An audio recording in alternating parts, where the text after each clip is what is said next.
ভাইপো আর চিটিংবাজ আইপ্যাক এরা মিলে বাংলাকে মিথ্যাচারে ভরিয়ে দিচ্ছে।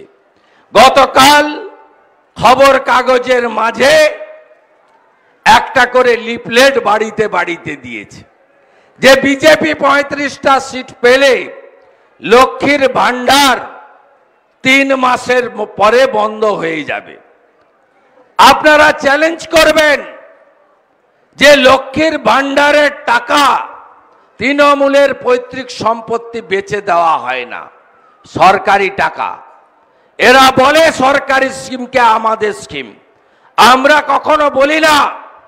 প্রধানমন্ত্রী নরেন্দ্র মোদীজি 12 কোটি লোককে পিএম কিষাণ সম্মান নিধি দেন, তার মধ্যে পশ্চিমবঙ্গের 50 লক্ষ কৃষক রয়েছে।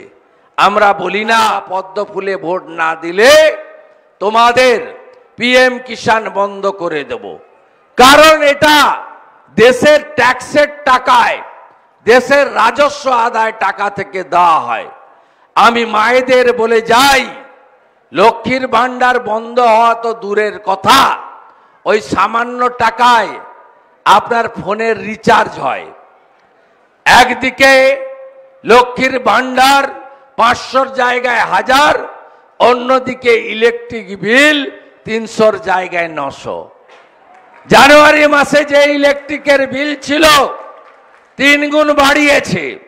কলকাতা তো আরো ভয়ঙ্কর। সঞ্জীব গোয়েঙ্কা সিএসসি গত মাসে যার 1000 টাকা নিয়েছে তার এ মাসে বিল পাঠিয়েছে 2800 টাকা। এই সিএসসি 400 কোটি টাকা তোলামূলকে চাঁদা দিয়েছে।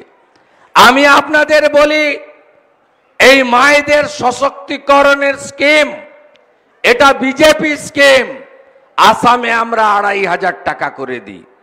মধ্যপ্রদেশের লালডি বহিন আগে 1500 ছিল, এখন 3000 টাকা করে দেওয়া হয়। আমার মায়েরা, দিদিরা, বোনেরা বলবেন বন্ধ তো হবে না। বিজেপি যেদিন রাজ্যে আসবে পরের মাস থেকে 3000 টাকা করে আপনারা পাবেন অন্নপূর্ণা ভান্ডারে।